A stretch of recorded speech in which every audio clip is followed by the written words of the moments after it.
하늘나라에 대해서 살펴보도록 하겠습니다. 인용한 성경은 한글 킹제임스 성경입니다.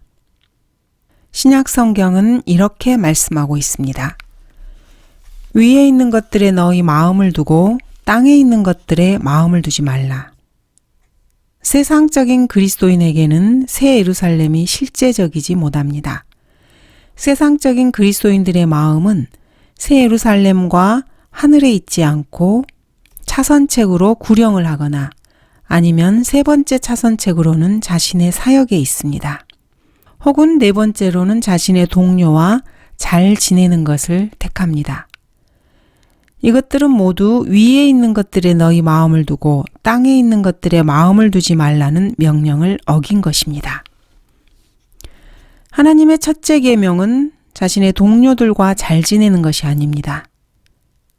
동료 인간들과 잘 지내는 것을 첫째 계명으로 착각하는 사람들은 자기 교단을 로마 카톨릭 교회와 일치하게 하려 합니다. 그러한 교회 일치 운동에 참여하는 자들입니다. 이들은 모두가 하나 되기 위해서 에큐메니칼 운동에 나섭니다. 그렇지만 하나님의 첫째 계명은 결코 이웃과 잘 지내는 것이 아닙니다. 여러분이 구원을 받았든지 구원을 받지 못했든지 사람들과 잘 지내는 것은 여러분의 인생의 주요 목적이 되어서는 안 됩니다. 인간은 타락한 불안당이라고 할 수 있습니다. 하나님께서 인간에게 주신 첫째 계명은 자신의 마음과 혼, 힘, 생각을 다해서 주 하나님을 사랑하라는 것입니다. 이 계명은 여러분의 마음을 위에 있는 것에 두라는 말씀입니다. 왜냐하면 바로 그것이 하나님의 도성이 있는 곳이고 하나님의 보좌가 있는 곳이기 때문입니다. 혹자는 이렇게 말했습니다. 불교 신자는 지옥에 대해서 말을 많이 한다. 왜냐하면 그들이 그곳에 가기 때문이다. 그렇지만 우리는 하늘나라에 대해서 이야기를 많이 한다. 왜냐하면 우리는 하늘나라로 가기 때문이다. 지금 이 시대의 그리스도인이라고 하는 사람들은 하늘나라에 대해서 별로 말하지 않습니다. D.L. 무디가 가장 즐겨하는 설교 중에 하나가 바로 하늘나라입니다. D.L. 무디는 우리는 오늘 우리 인생에 있어서 그 어느 때보다도 하늘나라에 더 가까이 와 있습니다. 라고 말문을 열면서 설교를 시작하곤 했습니다. 설교 때 계속해서 아멘 아멘을 외쳐대는 사람이 있었습니다. 그날은 외부에서 설교자가 오기 때문에 교회의 어떤 사람이 그에게 설교 동안 입을 좀 다물어 달라고 그러면은 부추 한 켤레를 제공하겠다고 말을 했습니다. 그 사람은 그 제안을 받아들였습니다. 그런데 그날 설교자가 하늘나라에 대해서 설교하면서 하늘나라에 있는 온갖 놀라운 것들을 설교했습니다. 약속은 했지만 이 사람은 도저히 참을 수가 없어서 이렇게 외쳤습니다. 부추든 부추가 아니든 나는 아멘을 외쳐야겠어. 오늘날의 현대교회에서는 참 진리의 지식에 아멘 소리를 듣기가 어렵습니다. 왜 사람들이 진리의 지식에 아멘을 외치지 않습니까? 이 사람들은 하늘나라가 실제적이지 못하다고 여기기 때문입니다. 오늘날 크리스천들은 수입과 가정에 관심이 있습니다. 하나님께서 창조하신 하늘나라, 또 새 예루살렘에는 아무런 관심이 없습니다. 새 예루살렘은 건축지와 기초를 갖고 있는 도성입니다. 그리스도인들이 영원토록 거할 큰 성읍입니다. 그리스도인들의 미래의 상태는 손으로 짓지 아니한 하늘들에 있는 영원한 집이 될 것입니다. 그러므로 새 예루살렘은 준비된 사람들을 위한 준비된 장소입니다. 예수님께서는 나는 너희를 위하여 초소를 마련하러 가노라고 요한복음에서 말씀하셨습니다. 내 아버지 집에는 많은 저택들이 있느니라. 그렇지 아니하면 내가 너희에게 말하였으리라. 예수님이 이렇게 말씀하셨는데도 오늘날 많은 과학자들과 교육자들은 하늘나라에 저택이 없다고 주장합니다. 새 예루살렘은 주 하나님의 고향입니다. 제자들은 갈보리 십자가 사건 이전에 하늘에 계신 우리 아버지라고 기도하라고 배웠습니다. 고린도후서 12장 2절에서는 어떤 사람이 셋째 하늘로 끌려 올라갔다가 다시 내려왔다고 말합니다. 사도행전 1장에서 보듯이 첫 번째 하늘은 새들이 날아다니는 하늘입니다. 구름이 있는 하늘입니다. 두 번째 하늘은 태양계가 있고 우주선이 떠다니고 은하계와 별들이 있는 곳입니다. 그러나 사람이 죽으면은 그리스도인들은 하늘나라로 간다고 합니다. 하늘나라로 간다고 하는 그 하늘나라는 북극성 아래에 있는 우주를 말하는 것이 아닙니다. 이 하늘나라는 하나님의 구원받은 자녀가 가게 될 실제적인 장소입니다. 그리스도인들의 마음을 이 하늘나라에 둘 수 있는 바로 그 하늘나라입니다. 바로 이곳이 셋째 하늘입니다. 새 예루살렘과 하나님의 보좌가 있는 곳입니다. 예수 그리스도께서는 하늘에 보화를 쌓아두라고 말씀하셨습니다. 예수님께서 말씀하신 그 하늘이 바로 이 하늘나라입니다. 너희 보물이 있는 곳에 너희 마음도 있느니라. 오늘날의 설교자들 중에서 그리스도인들이 하늘나라로 가는 것이 아니라고 가르치는 자들은 사실 거짓말쟁이들입니다. 그리스도께서는 하늘의 보물을 쌓으라고 말씀하셨습니다. 여기에서 하늘은 요한계시록 21장과 22장에서 새 예루살렘이라고 나와 있습니다. 요한복음 14장에서는 아버지의 집이라고 되어 있고 히브리서 4장 9절에서는 쉴 곳, 즉 안식처라고 되어 있습니다. 고린도후서 12장 3, 4절에서는 낙원이라고 되어 있습니다. 하늘은 곡식이 저장되는 곡간에 비유됩니다. 고린도후서 1장에 따르면은 하늘은 빌딩과 같고 사람의 손으로 만든 것이 아닌 하나님께서 지으신 그런 곳입니다. 하늘나라는 첫째, 측량할 수가 없습니다. 둘째, 현재의 하늘인 태양계는 사라져버리고 새로운 하늘로 대체될 것입니다. 새 예루살렘은 하나님의 자녀가 살게 될 마지막 거처, 마지막 집입니다. 주가 이같이 말하노라. 만일 위로 하늘을 측량할 수 있고 아래로 땅의 기초들을 탐지할 수 있다면 나도 이스라엘이 행한 모든 일로 인하여 그들의 씨 모두를 버리리라. 주가 말하노라. 하늘은 측량할 수가 없고 아래 땅의 기초들 역시 탐지할 수가 없다고 말씀하십니다. 새 예루살렘은 길이와 너비와 높이가 같습니다. 모두가 12,000 스타디온입니다. 그 부피는 수천억을 수용할 수 있는 정도입니다. 이렇게 많은 사람들이 다 그곳에 들어차게 되면은 아마 나무들과 생명수의 강이 있을 곳이 없어질 것입니다. 그래서 숫자를 낮춰서 490억 정도가 오순절부터 휴거 때까지 구원받았다고 가정을 해보면은 하나님의 자녀 한 사람당 새 예루살렘에는 정금으로 만들어진 3.3제곱미터짜리 맨션 5개가 돌아가게 됩니다. 490억이라고 말하는 것은 사실 여유 있게 잡은 숫자입니다. 이 성읍을 미국에다가 세운다면은 버팔로에서 디트로이트, 덴버를 거쳐서 콜로라도에서 마이애미에 걸치는 어마어마한 도시가 될 것입니다. 하늘나라 즉 새 예루살렘은 오순절부터 시작해서 휴거 때까지 구원받은 사람들을 위한 도성입니다. 새 예루살렘은 어린 양의 아내, 신부라고 불리고 있습니다. 하늘나라는 높고 거룩한 곳입니다. 이사야 57장 15절에는 하나님께서는 높고 거룩한 곳에 거하신다고 말씀하십니다. 하늘나라는 거룩한 곳입니다. 시편 20편 6절에서는 이 하늘나라를 거룩한 하늘이라고 부르고 있습니다. 그곳은 행복한 곳입니다. 왜냐하면 성경에 하나님께서 그들의 눈에서 모든 눈물을 씻어주실 것이라고 기록하고 계시기 때문입니다. 하나님의 자녀에게는 하늘나라는 죽음, 눈물, 슬픔, 고통이 없는 곳입니다. 그곳에는 밤도 없고 어둠도 없습니다. 새 예루살렘은 배고픔, 목마름 또는 지나친 더위도 없습니다. 그들이 다시는 굶주리지 아니하고 다시는 목마르지도 아니할 것이며 태양이나 어떤 열기도 그들 위에 내리쬐지 못할 것이라고 기록하고 있습니다. 하늘나라에는 누가 살게 됩니까? 첫 번째로 마귀는 하늘나라에 없습니다. 도둑도 그곳에 들어가지 못하고 두려워하는 자들, 즉 예수 그리스도를 신뢰하기를 두려워하는 자들, 믿지 않는 자들, 즉 그리스도 대신 자기들의 종교를 붙드는 자들, 가증스러운 자, 살인자, 음행하는 자, 마술하는 자, 우상 숭배하는 자들, 모든 거짓말하는 자들은 결코 새 예루살렘에 들어가지 못합니다. 이런 사람들은 불못에 있게 됩니다. 육신의 일들은 결코 하늘의 완벽함에 참여하지 못합니다. 이런 사실 때문에 은사주의자들과 성결 그룹의 사람들은 어떠한 죄도 하늘나라에 없기 때문에 인간은 죄 없이 되지 않으면 하늘나라에 갈 수 없다고 주장을 합니다. 거짓되고 가증스러운 교리입니다.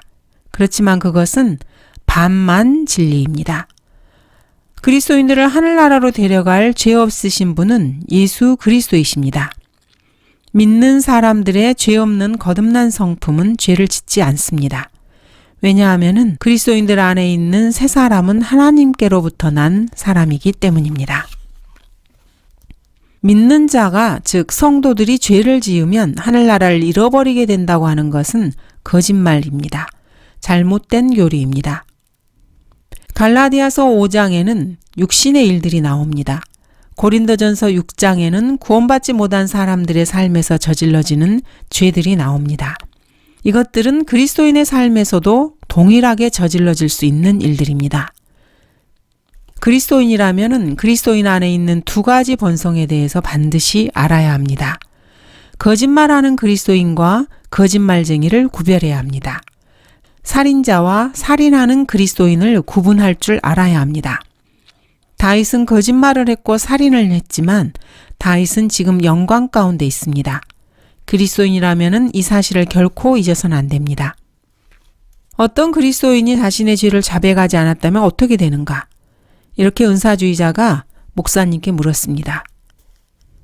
그런 사람은 롯과 같은 대우를 받게 될 것입니다. 롯과 삼손은 자신들의 죄를 자백하지 않았지만은 둘 다 하늘나라에 있습니다. 그걸 당신이 어떻게 알아요? 이렇게 묻는 사람이 있다면은 베드로후서 2장과 히브리서 11장을 읽어보면 압니다. 히브리서 11장에는 다윗은 믿음의 영웅들 중에 하나로 기록되고 있고 롯은 베드로후서 2장에서 의인이라고 칭해지고 있습니다. 구원받지 못한 상태에서 자신의 노력으로 하늘나라에 가고자 하는 사람들은 건전한 교리를 결코 용납하지 못합니다. 하늘나라로 가기 위해서 자신들의 의를 신뢰하는 사람들은 결코 그것에 들어가지 못합니다. 구원받지 못한 사제들과 장로들은 이렇게 무지한 사람들을 자신들의 죄가 없으면 하늘나라로 갈 것이라고 어리석은 그런 생각을 하게 만듭니다. 그렇지만 자신들 역시 죄가 있기 때문에 일반 사람들 역시 하늘나라에 갈 수 없다고 생각을 합니다. 그렇다고 지옥에 가기에는 자신들은 너무나도 착하게 살았기 때문에 아마도 제3의 장소로 갈 것이라고 생각을 합니다. 이것이 오늘날 전 세계적으로 자신의 힘으로 선행으로 구원을 받으려고 애쓰는 종교적인 사람들이 지옥으로 가는 방법입니다. 이 사람들은 하나님의 자녀는 비록 죄를 짓더라도 여전히 하나님의 자녀라는 사실을 잘 알지 못하는 것입니다. 요한계시록 21장 8절에는 모든 거짓말장애들이 불못으로 간다고 합니다. 그러므로 이 세상의 모든 사람들은 모두 불못으로 가야만 합니다. 사람으로 태어난 사람 가운데에서 2번 이상 거짓말을 하지 않은 사람은 없을 것입니다. 행동이든 생각이든 말이나 태도든 거짓말을 사람은 다 합니다. 그렇다면 모든 거짓말장애는 불과 유황이 불타는 불못에 참여하게 됐는데 어떻게 그런 사람들이 하늘나라로 갈 수 있겠습니까? 아주 간단합니다. 하늘나라로 가는 사람은 평생 동안 한 번도 거짓말을 하지 않은 죄 없는 분의 공로를 의지해서 가는 것입니다. 이것이 바로 건전한 교리입니다. 건전한 교리는 현재 라오디케아 교회 시대의 이단 교리와 아주 큰 차이를 이루고 있습니다. 그리스도인도 거짓말할 수 있습니다. 간음, 음행을 저지를 수도 있습니다. 물론 그리스도인들에게는 하나님께서 이런 짓을 하지 말라고 경고하고 계십니다. 그리스도인들 육체는 이런 일들을 할 수 있습니다. 그 종류는 17가지로 모두 다 거듭나지 못한 옛 성품을 따라서 살게 되면 일어나게 되는 일들입니다. 그렇지만 그리스도인들은 요한계시록 21장 8절에 나와 있는 음행하는 자들과 마술하는 자들과는 다릅니다. 왜냐하면 그리스도인들은 그리스도의 할례에 의해서 육신의 죄들의 몸으로부터 해방되었기 때문입니다. 요한계시록 21장에 나오는 거짓말하는 자들, 음행하는 자들, 살인자들, 가증스러운 자들은 여전히 육신 안에 있습니다. 육신과 하나가 되어서 자신들이 죄를 지으면은 그 죄는 그들 자신의 것이 됩니다. 그 사람들은 죄의 일부이고 죄는 그 사람들의 일부입니다. 그러므로 단순히 거짓말을 행했다는 것이 아니고 그들 자체가 거짓말쟁이라는 뜻입니다. 여기서 그리스도인들은 죄를 짓는 것과 죄인이라는 것과의 교리적 차이를 알아야 합니다. 그리스도인들은 구원받은 죄인입니다. 여전히 죄를 지을 수 있습니다. 왜냐하면 그리스도인이라 해도 그 안에 옛 성품이 그대로 남아있기 때문입니다.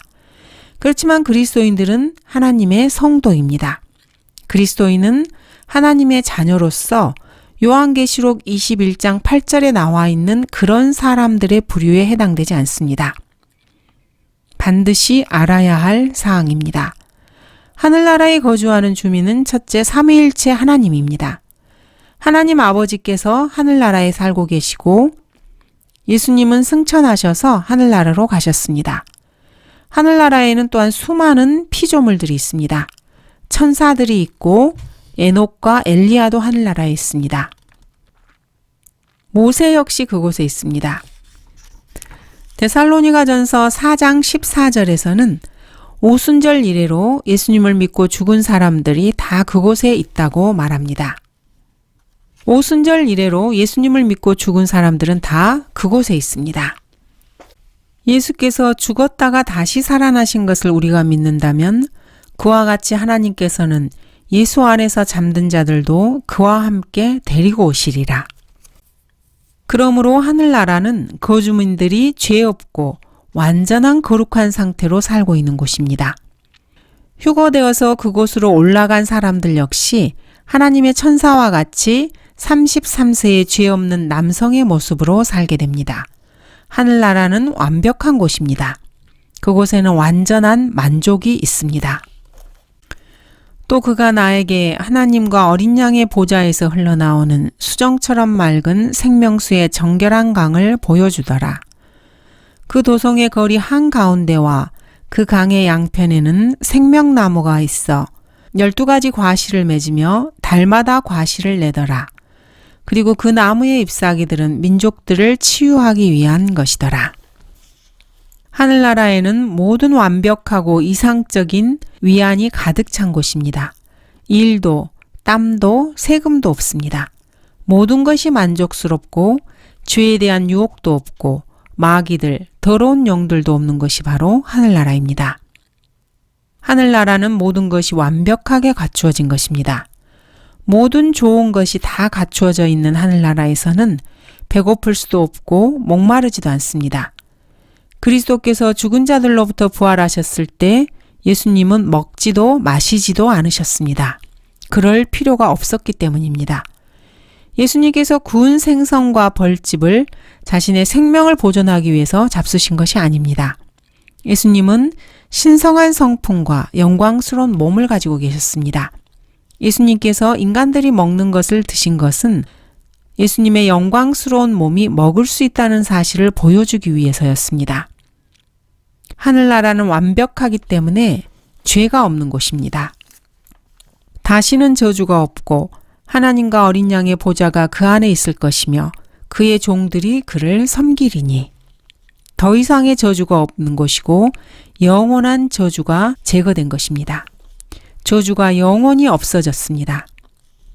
그곳에서 그리스도인들은 결코 세잔하지 않는 몸을 갖게 되고 그래서 더 이상 머리털이 빠지는 것도 염려하지 않아도 되고 이가 빠지지 않아도 되고 안경을 쓸 필요도 없고 약을 먹을 필요도 없습니다.